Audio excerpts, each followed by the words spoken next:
Hello friends, welcome back to Hisa Creations. எல்லோரும் எப்படி இருக்கீங்க? நல்லா இருக்கீங்களா? முதல்ல நம்ம சேனலை சப்ஸ்கிரைப் பண்ணிக்கோங்க, லைக் பண்ணிக்கோங்க, கண்டிப்பாக உங்கள் ஃப்ரெண்ட்ஸ் கிட்ட ஷேர் பண்ணிக்கோங்க.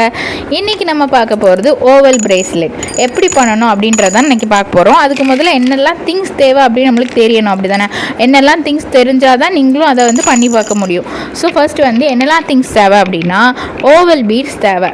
செகண்ட் சில்வர் செயின் பார்த்திங்க அப்படின்னா 1 சென்டிமீட்டர் அளவு தேவைப்படும். ஓகேவா?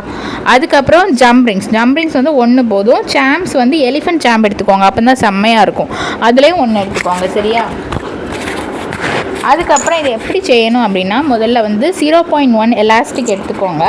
அது எந்த அளவுக்கு உங்களுக்கு வேணுமோ அந்த அளவுக்கு. இப்போ பெரியவங்க அப்படின்னா பெரிய அளவு தேவை, குட்டின்னா குட்டி அளவு தேவை. ஸோ உங்களுக்கு எந்த அளவு வேணுமோ அந்த அளவு எடுத்துக்கோங்க. அதில் பீட்ஸை ஃபஸ்ட்டு இன்சர்ட் பண்ணுங்கள். ஓகேவா? பீட்ஸை இன்சர்ட் பண்ணதுக்கப்புறம் அதில் செயினை இன்சர்ட் பண்ணுங்கள். அதுக்கப்புறம் திரும்ப பீட்ஸை இன்சர்ட் பண்ணிவிட்டு சாம்பை இன்சர்ட் பண்ணணும். ஓகேவா? உங்களுக்கு புரிஞ்சிருக்கும்னு நினைக்கிறேன். ஒரு கூட சொல்கிறேன்.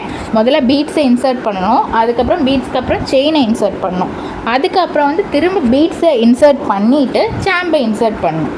சரியா? அதுக்கப்புறம் நீங்கள் ஃபுல்லாக மீதி இருக்கிற எல்லா இடத்துக்குமே நீங்கள் பீட்ஸை இன்சர்ட் பண்ணிகிட்டே இருங்க. லாஸ்ட்டாக ஒரு நாட்டை போட்டுருங்க. இதை நீங்கள் பண்ணிங்க அப்படின்னா கடைசியில் உங்கள் கையில் ஒரு சூப்பர்பான ஒரு ஓவல் பிரேஸ்லெட் கிடைக்கும். ஓகேவா?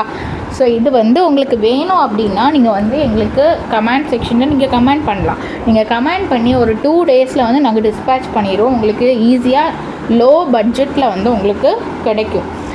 ஸோ இந்த வீடியோ உங்களுக்கு பிடிச்சிருந்தா அப்படின்னா சப்ஸ்கிரைப் பண்ணுங்கள், லைக் பண்ணுங்கள், கண்டிப்பாக உங்கள் ஃப்ரெண்ட்ஸ்க்கு ஷேர் பண்ணுங்கள். அண்ட் உங்களுக்கு ரொம்ப ரொம்ப பிடிச்சிருந்தா அப்படின்னா கண்டிப்பாக கமெண்ட் பண்ணுங்கள். நன்றி, வணக்கம்.